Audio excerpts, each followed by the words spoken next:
first thing I'm putting a bullet in. You guys are fucking rebels now. Just act like it. Après la fin de la saison 2 de Gen V et avec l'arrivée de la dernière saison de The Boys, plusieurs théories ont émergé pour la saison finale. Allons.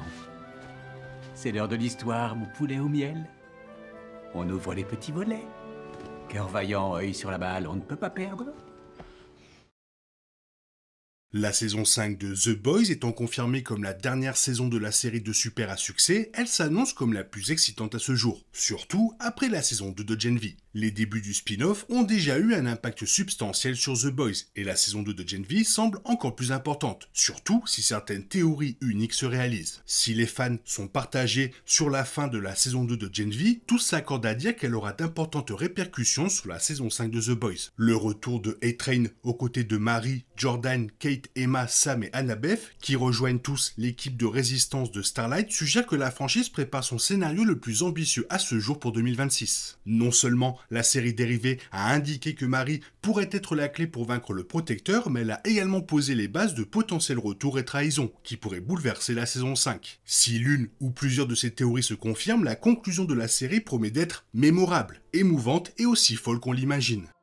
Après l'apparition de Stacy Ferrara au début de la saison 2 de Gen V, il semblait inévitable que son pouvoir unique joue un rôle plus tard dans la saison, mais ce ne fut pas le cas. Stacy avait initialement remplacé Ashley Barrett dans Gen V, après que cette dernière ait pris le composé V. Mais elle n'est pas revenue après l'épisode 3. Selon une interview, Michael Fazekas, le showrunner de Gen V, a affirmé que Stacy n'était pas revenue car l'actrice était indisponible pour les épisodes suivants, ce qui a laissé le personnage sans véritable utilité. Toutefois, The Boys a l'occasion de rectifier le tir dans la saison 5, en permettant enfin aux téléspectateurs de voir son pouvoir en action. Même si son apparition fortuite dans The Boys peut paraître un peu déplacée, Stacy a clairement été intégrée à la franchise pour une raison. Et l'idée qu'elle lance une piqûre mortelle qui la tue, elle et sa cible, est trop belle pour être ignorée. Par conséquent, un super pourrait finir par mourir à cause de son pouvoir. Qu'elle soit du côté de Vought et qu'elle pique potentiellement l'un des jeunes de Gen V ou qu'elle finisse par attaquer l'un des soldats du Protecteur, il semble possible qu'elle soit responsable d'une mort cruciale, qui pourrait avoir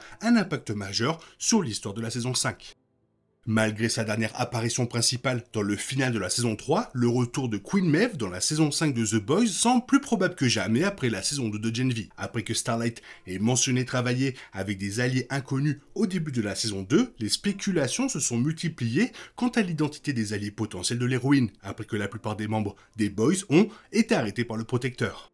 A-Train étant officiellement révélé comme l'un de ses alliés, il semble fort possible que Maeve soit de la partie. Bien qu'elle ait perdu ses pouvoirs après la confrontation avec le petit soldat, Queen Maeve resterait un élément précieux de la résistance, compte tenu de sa connaissance approfondie de Vought et, plus important encore, du Protecteur. Ses connaissances et son expérience pourraient s'avérer extrêmement utiles pour vaincre le principal antagoniste de la franchise. Étant donné que la plupart des membres de l'univers de The Boys la croient morte, Maeve serait l'atout majeur de la résistance si elle tirait les ficelles dans l'ombre. De même, si l'ancienne membre des Sept parvenait à retrouver ses pouvoirs, elle poserait encore plus de problèmes au Protecteur et à son armée. Mais même si elle n'est qu'une conseillère, avoir quelqu'un d'aussi intelligent et audacieux que Maeve donnerait au héros un avantage inattendu tout au long de la saison 5 de The Boys.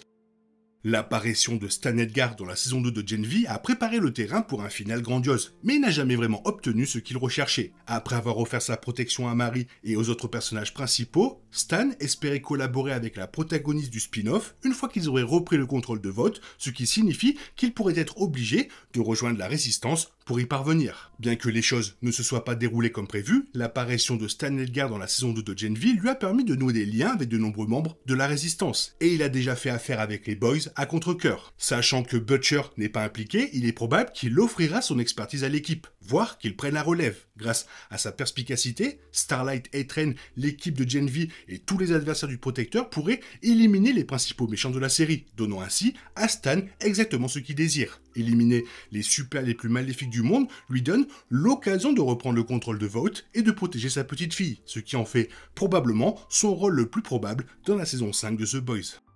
La saison 2 de Gen V, révélant que Sir Sage collaborait secrètement avec Thomas Godolkin, un conflit entre le Protecteur et Sir Sage est presque inévitable dans la saison 5. Les émotions de Sage ont pris le dessus dans le spin-off de The Boys, poussant Godolkin à poursuivre son propre plan, un acte de défi que Sage n'avait pas anticipé, même si elle savait probablement exactement comment les choses se dérouleraient. Par conséquent, le protecteur sera forcément frustré par une telle surprise, ce qui suggère qu'il commencera à perdre confiance en Sage. Reste à savoir s'il complotera discrètement contre elle ou s'il la tuera à la première occasion. Mais à moins que Sage ne parvienne à convaincre l'antagoniste qu'elle mérite d'être gardée, la situation deviendra forcément hostile. Sur le papier, cela donne au protecteur une personne de moins à craindre d'être trahi, mais en réalité, le cerveau de son opération aura disparu. Il se retrouvera alors seul, sans personne pour le contrer, un chemin qui risque de s'envenimer tout au long de la saison 5, conduisant à son inévitable défaite. La théorie la plus tragique concernant The Boys avant la saison 5 est peut-être d'une probabilité inquiétante. Le français, Kimiko et la crème meurent tous dans le même épisode. Piliers de la série depuis la saison 1, ils sont le cœur battant du groupe principal. Mais avec Eric Kripke promettant de nombreuses morts dans la dernière saison, les chances de survie du trio sont vraiment minces. Bien qu'il reste à confirmer, les titres des épisodes de la saison 5 de The Boys ont été répertoriés par la Writers Guild of America. L'avant-dernier épisode s'intitulant prétendument « Le français, la femelle et l'homme appelé la crème ». Le manque de subtilité du titre, ainsi que le fait qu'il s'agisse supposément de l'avant-dernier épisode de la série, signifie que 3 des personnages les plus appréciés pourraient disparaître simultanément. Ce sera une fin triste et amère pour leur histoire, mais compte tenu du caractère apparemment sombre de la saison 5, cela semble fort probable. Avec la saison 2 de Gen V positionnant Marie et ses amis comme l'avenir de la franchise, il semble tout à fait approprié que la vieille garde soit mise au repos dans la saison 5 de The Boys. Et même si cela fera mal de voir ces 3 grands personnages rencontrer leur disparition, ils partiront probablement de manière mémorable si cette théorie se réalise. Comparé aux comics, le français, Kimiko et la crème ont tous bénéficié d'une caractérisation plus approfondie avec la série, notamment Kimiko. On pourrait donc arguer que la fin violente n'est plus appropriée si nécessaire et que des protagonistes plus accomplis nécessitent des fins plus abouties que la simple participation au massacre de Butcher. Néanmoins, ce trio héroïque doit mourir de la main de Butcher, et ce, pour 2 raisons principales. Premièrement, Butcher doit devenir véritablement irrécupérable. Le personnage est déjà à mi-chemin après avoir tué Victoria Neumann dans le final de la saison 4, mais Neumann était elle-même avant tout une méchante. Les comics comprennent que se retourner contre sa propre équipe est la seule voie qui le placera définitivement au-delà du point de non-retour dans l'esprit du lecteur. Plus important encore, les Boys ne sont pas faits pour des fins heureuses. Le français, Kimiko et la crème ont emprunté un chemin périlleux, et si certains ont temporairement pris leur distance, personne ne quitte jamais vraiment les Boys. L'issue inévitable de leur mission n'est pas de vivre heureux pour toujours, mais de sacrifier leur vie en un noble sacrifice. Second point, la mort de ces 3 personnages rendrait également la survie de Yui plus importante, en supposant que le personnage soit vraiment le seul survivant de l'équipe, comme dans les bandes dessinées. Si les 4 collègues de Butcher s'en sortaient indemnes à la fin de The Boys, les enjeux de travailler pour une unité aussi dangereuse et dysfonctionnelle deviendraient immédiatement inexistants. La mort des coéquipiers de Yui soulignerait l'importance d'avoir une seconde chance de vivre une vie normale et d'en profiter au maximum. L'une des théories les plus fascinantes apparues après la saison 2 de Gen V est peut-être la possibilité que Kate utilise ses pouvoirs pour manipuler le public. Après avoir passé la majeure partie de la saison sans ses pouvoirs, Kate a été guérie par Marie et a promis de ne jamais utiliser ses pouvoirs sur ses amis, mais elle pourrait le faire avec le public. Dans un potentiel épisode de rupture du 4e mur, la saison 5 de The Boys pourrait comporter un épisode potentiellement tragique, avec la mort de la plupart des personnages principaux et la victoire du protecteur pour finalement révéler, lors du prochain épisode, que les téléspectateurs eux-mêmes étaient sous le contrôle mental de Kate. Expliquer la raison de ce phénomène serait difficile, et ne serait pas forcément nécessaire de l'utiliser pour décrire un épisode plus sombre. Pourtant, ce serait l'un des meilleurs rebondissements télévisés de ces dernières années que de faire croire au public que The Boys visait une fin sinistre, surtout après toute cette accumulation, pour finalement se retrouver avec une fausse piste. Bien sûr, la saison 5 doit encore proposer des morts de personnages importants et ne devrait pas utiliser cette idée comme une échappatoire. Toutefois, l'idée que les fans de The Boys soient choqués et frustrés par le déroulement de l'histoire pour finalement être manipulés par Kate depuis le début pourrait complètement changer la saison finale.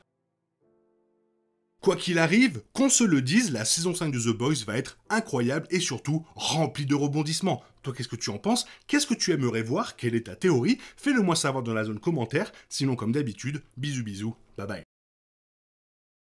Il est impossible de compter sur les autres de nos jours. On est obligé de tout faire soi-même. Je me trompe? Rien de grave. J'avais tout prévu. Où va le monde? Je vous le demande.